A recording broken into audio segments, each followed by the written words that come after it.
संक्रांति से सुनी जाने वाली धर्मराज की कहानी। धर्मराज जी का व्रत मकर संक्रांति के दिन से शुरू हो जाता है।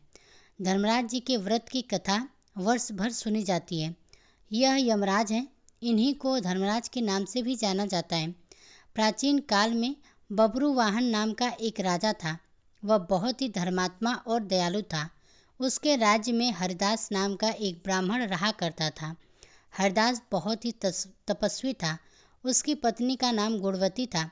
वह बहुत ही सुशील और धर्मवती थी। गुणवती एक पतिव्रता स्त्री थी और भगवान की बहुत बड़ी भक्त थी। गुण ने अपने जीवन से सभी देवी देवताओं की उपासना की। एकादशी, महाशिवरात्रि, जन्माष्टमी जैसे सभी व्रत वह पूरे विधि विधान से किया करते थे। वह अपने शक्ति के हिसाब से दान पुण्य भी किया करते थे। वह अतिथि के सेवा सत्कार से भी मुँह नहीं मोड़ती थी।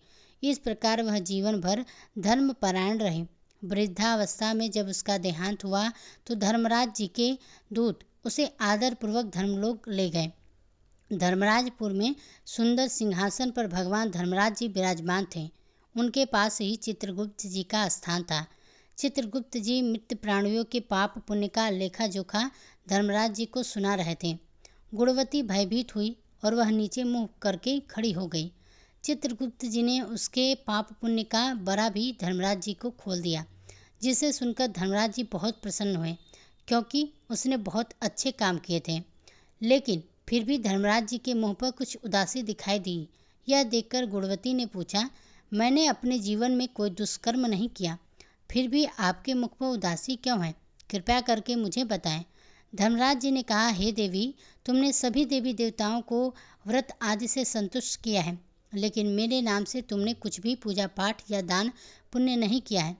यह सुनकर गुणवती ने धर्मराज जी से क्षमा याचना की और कहा कि मैं आपकी उपासना करना जानती हूँ। कृपया करके वह उपाय बतलाइए जिससे सभी मनुष्य आपके कृपा के पात्र बन सकें। यदि मैं आपके मुख से भक्ति मार्ग को सुनकर मृत्युलोक वापस जा सकूं, तो आपको संतुष्ट करने का प्रयास मैं अवश्य करूंगी। धर्मराज जी ने बताया, मकर संक्रांति के दिन जब सूर्य भगवान उत्तरायण में प्रवेश करते हैं, उस दिन से मेरी पूजा शुरू करनी चाहिए। पूरे 1 साल तक मेरी पूजा करें और मेरी कथा सुनें। एक दिन भी पूजा का या कथा नहीं छूटना चाहिए।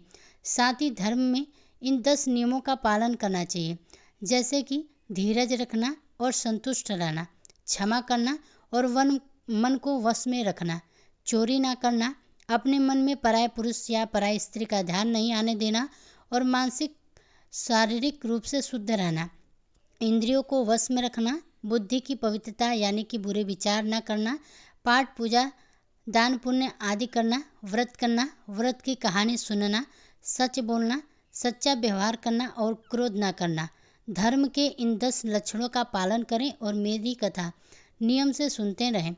दान पुण्य और परोपकार करें और 1 वर्ष बाद मकर संक्रांति के दिन आए तब इस व्रत का उद्यापन करें। अपने सामर्थ्य के अनुसार मेरी मूर्ति बनवाकर विधि विधान से प्राण प्रतिष्ठा करवा के पूजा और हवन करें। साथ ही चित्रगुप्त जी की पूजा भी करें।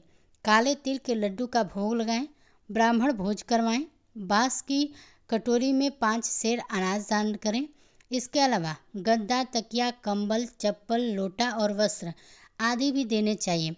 हो सके तो गोदान भी करें। धर्मराज जी की बात सुनकर गुणवती ने विनती की, हे प्रभु, मुझे फिर से मृत्युलोक जाने दें, जिससे मैं आपके व्रत को करूं और इस व्रत का प्रचार मैं बाकी लोगों में भी कर सकूं।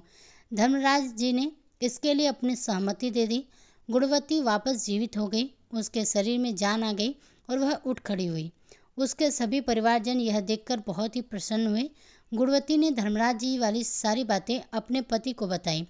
उसने कहा, हम धर्मराज जी का व्रत अवश्य करेंगे और धर्म का पालन भी करेंगे। मकर संक्रांति के आने पर गुणवती और उसके पति ने धर्मराज जी के व्रत को शुरू किया। 1 वर्ष बाद विधि विधान से इस व्रत का उद्यापन किया।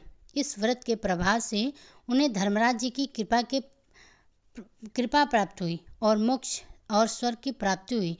बोलो धर्मराज की जय। दोस्तों, आपको यह व्रत कथा कैसी लगी कमेंट करके ज़रूर बताएं और साथ ही मेरे चैनल वैदिक पूजा पाठ को सब्सक्राइब जरूर करें।